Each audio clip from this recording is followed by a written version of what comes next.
Good morning students. So today welcome in the class. तो जैसा कि आपको पता है कि हम लोग चैप्टर 4 कंप्लीट कर चुके हैं, तो आज हम लोग स्टार्ट करेंगे चैप्टर 5 जिसका नाम है एल्जेब्रिक एक्सप्रेशंस एंड आइडेंटिटीज। ठीक है, एल्जेब्रिक एक्सप्रेशंस एंड आइडेंटिटीज।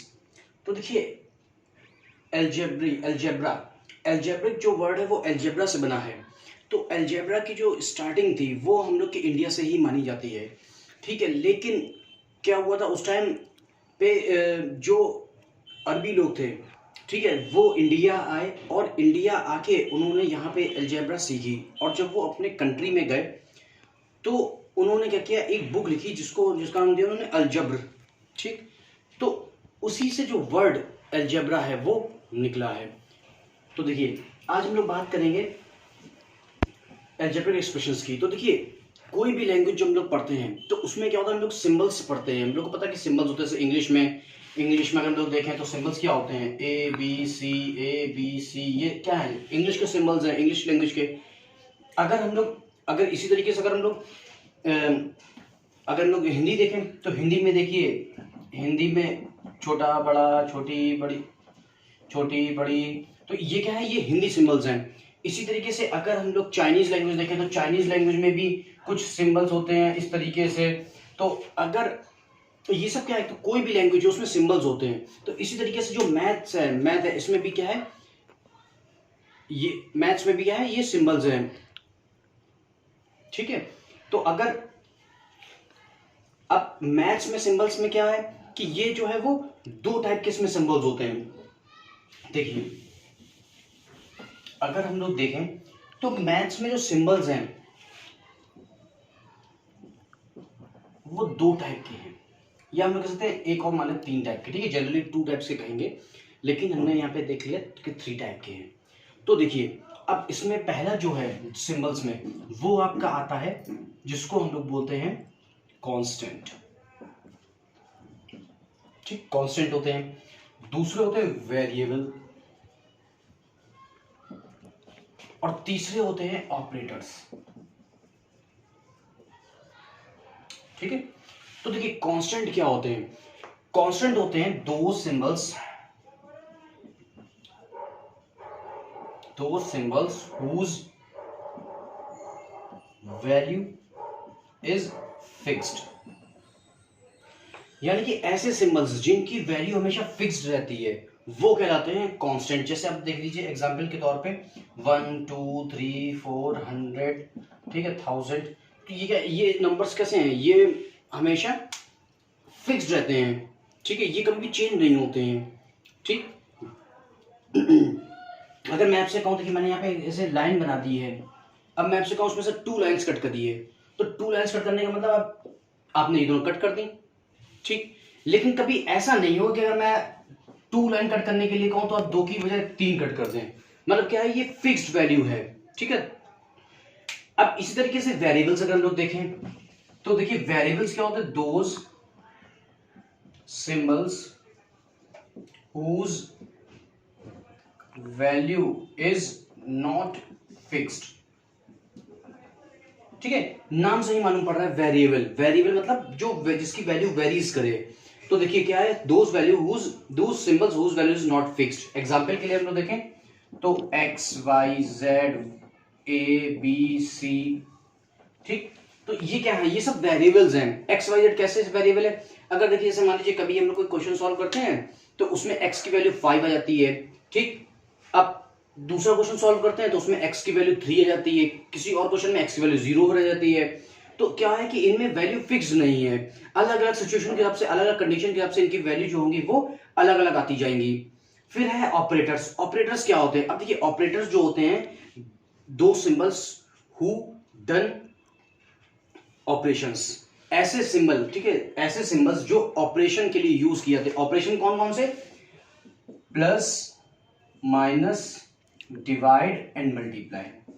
ठीक, प्लस माइनस डिवाइड मल्टीप्लाई, ये क्या है, ये 4 बेसिक ऑपरेटर्स हैं। ठीक, तो आप इसको वीडियो को पॉज करके आप इसको नोट डाउन कर लीजिए, फिर हम लोग आगे की तरफ चलते हैं।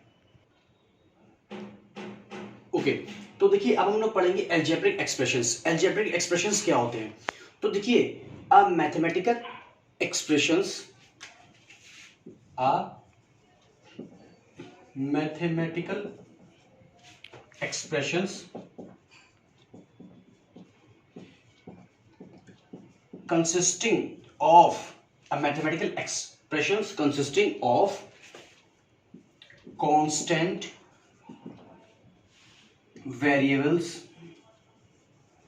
and 4 basic operators।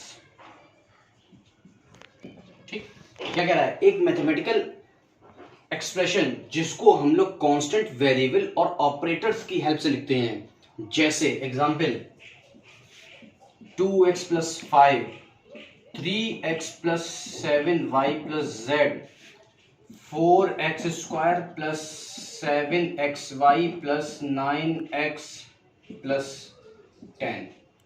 ठीक है, देखिए तो ये सब क्या है? देखिए ये क्या है आपका? ये constant variable operator, constant variable operator, constant variable operator, constant variable. तो ये क्या है आपके? ये क्या होगा? ये इक्वेशन हो गई। क्यों? क्योंकि हम लोग, ये क्या हो गई आपकी? एक्सप्रेशंस हो गई। क्यों? क्योंकि हम लोग ने क्या किया है? हम लोग ने वेरिएबल और कांस्टेंट को एक साथ लिखा है with the help of operators. ठीक है, ऑपरेटर की हेल्प से हम लोग ने एक साथ लिखा है। ठीक, तो ये आपको क्लियर होगा। अब इसमें देखिए जो पार्ट्स होते हैं, ठीक, टर्म्स की बात कर लेते हैं यहीं पे, टर्म्स। तो जो पार्ट्स होते हैं, पार्ट्स ऑफ अलजेब्रिक एक्सप्रेशंस,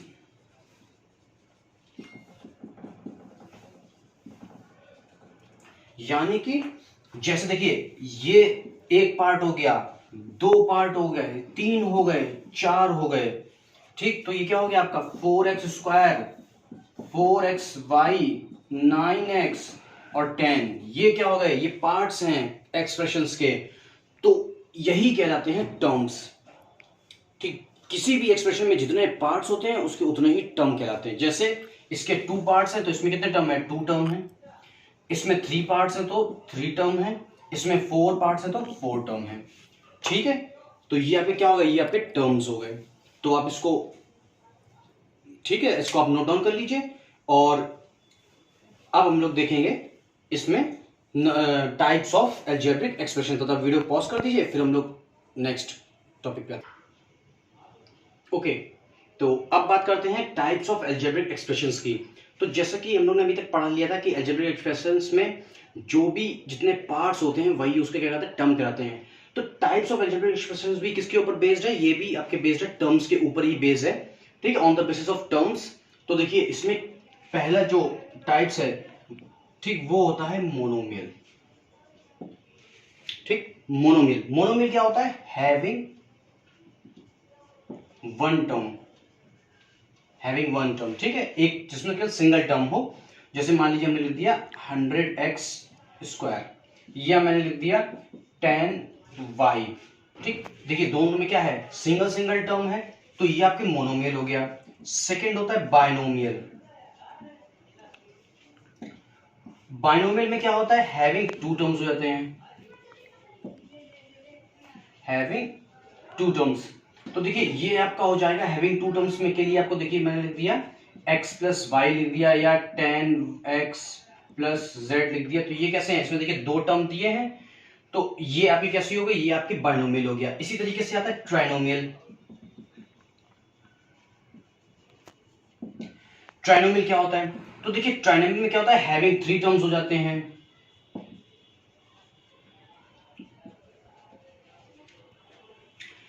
तो ये हो गया x + y + z हो गया, या 10xy + 5z + 7y।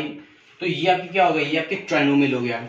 अच्छा, अब अगर 3 से ज्यादा अगर टर्म है तो इसमें सबसे ज्यादा कंफ्यूजन क्रिएट होती है। इसमें सबसे ज्यादा कंफ्यूजन क्रिएट होती है कि अगर 3 से ज्यादा टर्म है तो हम लोग क्या कहेंगे। तो देखिए 3 से ज्यादा अगर टर्म है तो हम लोग उसको क्या कहेंगे? इसमें सबसे ज्यादा बच्चे गलती करते हैं, इसमें बच्चे क्या करते हैं? पॉलिनोमियल्स कर देते हैं। लेकिन पॉलिनोमियल्स नहीं होता बेटा, पॉलिनोमियल्स अलग चीज है। ठीक है, ये सभी क्या है? ये सभी पॉलिनोमियल्स हैं, ये सभी पॉलिनोमियल्स हैं। लेकिन जो 3 से ज्यादा जब टर्म होते हैं तो उसको हम लोग बोलते हैं मल्टीनोमियल। ठीक है, मल्टीनोमियल।